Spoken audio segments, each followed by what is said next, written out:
무소유. 나는 가난한 탁발승이요. 내가 가진 거라고는 물레와 교도소에서 쓰는 밥그릇과 염소젓 한 깡통, 허름한 담요 6장, 수건 그리고 대단치도 않은 평판 이것뿐이요.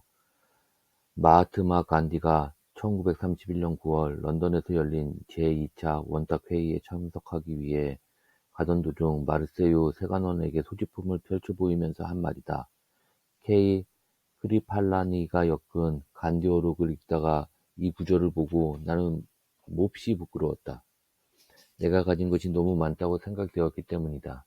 적어도 지금의 내분수로는 그렇다. 사실 이 세상에 처음 태어날 때 나는 아무것도 갖고 오지 않았었다. 살 만큼 살다가 이 지상의 적에서 사라져 갈 때에도 빈손으로 갈 것이다. 그런데 살다 보니 이것저것 내 몫이 생기게 되었다. 물론 일상에 소용되는 물건들이라고 할 수도 있다.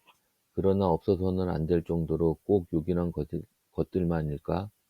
살펴볼수록 없어도 좋을 만한 것들이 적지 않다. 우리들이 필요에 의해서 물건을 갖게 되지만 때로는 그 물건 때문에 적잖이 마음이 쓰이게 된다. 그러니까 무엇인가를 갖는다는 것은 다른 한편 무엇인가에 얽매인다는 뜻이다. 필요에 따라 가졌던 것이 도리어 우리를 부자유하게 얽어맨다고 할 때 주객이 전도되어 우리는 가짐을 당하게 된다. 그러므로 많이 갖고 있다는 것은 흔히 자랑거리로 되어 있지만 그만큼 많이 얽혀 있다는 측면도 동시에 지니고 있다. 나는 지난해 여름까지 난초 2분을 정성스레 정말 정성을 다해 길렀었다. 3년 전 거처를 지금의 달의 헌으로 옮겨왔을 때 어떤 스님이 우리 방으로 보내준 것이다. 혼자 사는 거처라 살아있는 생물이라고는 나하고 그 애들뿐이었다.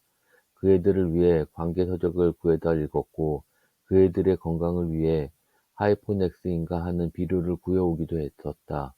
여름철이면 서늘한 그늘을 찾아 자리를 옮겨 주어야 했고 겨울에는 그 애들을 위해 실내 온도를 내리곤 했다. 이런 정성을 일찍이 부모에게 바쳤더라면 아마 효자 소리를 듣고도 남았을 것이다. 이렇듯 애지중지 가꾼 보람으로 이른 봄이면 은은한 향기와 함께 연두빛 꽃을 피워 나를 설레게 했고 입은 초승달처럼 항시 청청했었다. 우리 달의원을 찾아온 사람마다 싱싱한 난초를 보고 한결같이 좋아라 했다. 지난해 여름 장마가 깬 어느 날 봉선사로 운원오사를 뵈러 간 일이 있었다. 한낮이 되자 장마에 갇혔던 햇빛이 눈부시게 솟아져 내리고 앞 개울물 소리에 어울려 숲속에서는 매미들이 있는 대로 목종을 돋구었었다. 아차, 이때서야 문득 생각이 난 것이다. 난초를 뜰에 내놓은 채 온 것이다. 모처럼 보인 찬란한 햇빛이 돌연 원망스러워졌다. 뜨거운 햇볕에 늘어져 있을 난초잎이 눈에 아른거려 더 지체할 수가 없었다. 허둥지둥 그 길을 돌아왔다. 아니나 다를까 입은 축 늘어져 있었다. 안타까워하며 샘물을 길어다 죽여주었고 했더니 겨우 고개를 들었다. 하지만 어딘지 생생한 기운이 빠져나간 것 같았다. 나는 이때 온몸으로 그리고 마음속으로 절절히 느끼게 되었다. 집착의 괴로움인 것을. 그렇다. 나는 난초에게 너무 집념한 것이다. 이 집착에서 벗어나야겠다고 결심했다. 난을 가꾸면서 산칠에도 나그네 길을 떠나지 못한 채 꼼짝을 못했다. 밖에 볼 일이 있어 잠시 방을 비울 때면 환기가 되도록 들창문을 조금 열어 놓아야 했고 분을 내놓은 채 나가다가 뒤미처 생각하고는 되돌아와 들여놓고 나간 적도 한두 번이 아니었다. 그것은 정말로 지독한 집착이었다. 며칠 후 난초처럼 말이 없는 친구가 놀러왔기에 선뜻 그의 품에 분을 안겨주었다. 비로소 나는 얼매임에서 벗어난 것이다. 날아갈 듯 홀가분한 해방감, 3년 가까이 함께 지낸 유정을 떠나보냈는데도 서운하고 허전함보다 홀가분함이 마음 아팠다. 이때부터 나는 하루 한 가지씩 버려야겠다고 스스로 다짐을 했다. 난을 통해 무소유의 의미 같은 걸 터득하게 됐다고나 할까? 인간의 역사는 어떻게 보면 소유사처럼 느껴진다. 보다 많은 자기네 몫을 위해 끊임없이 싸우고 있다. 소유욕에는 한정도 없고 효율도 없다. 그저 하나라도 더 많이 갖고자 하는 일념으로 출렁거리고 있다. 물건만으로는 성에 차질 않아 사람까지 소유하려 하던다. 그 사람이 제 뜻대로 되지 않을 경우는 끔찍한 비극도 불사하면서 제 정신도 갖지 못한 처지에 남을 가지려 하는 것이다.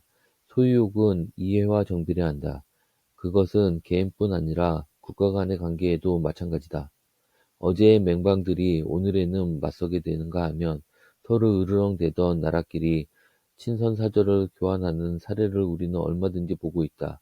그것은 오로지 소유의 바탕을 둔 이해관계 때문이다. 만약 인간의 역사가 소유의 사에서 무소유사로 그 방향을 바꾼다면 어떻게 될까? 아마 싸우는 일은 거의 없을 것이다. 주지 못해 싸운다는 말은 듣지 못했다. 간디는 또 이런 말을 또 하고 있다. 내게는 소유가 범죄처럼 생각된다. 그가 무엇인가를 갖는다면 같은 물건을 갖고자 하는 사람들이 똑같이 가질 수 있을 때 한한다는 것.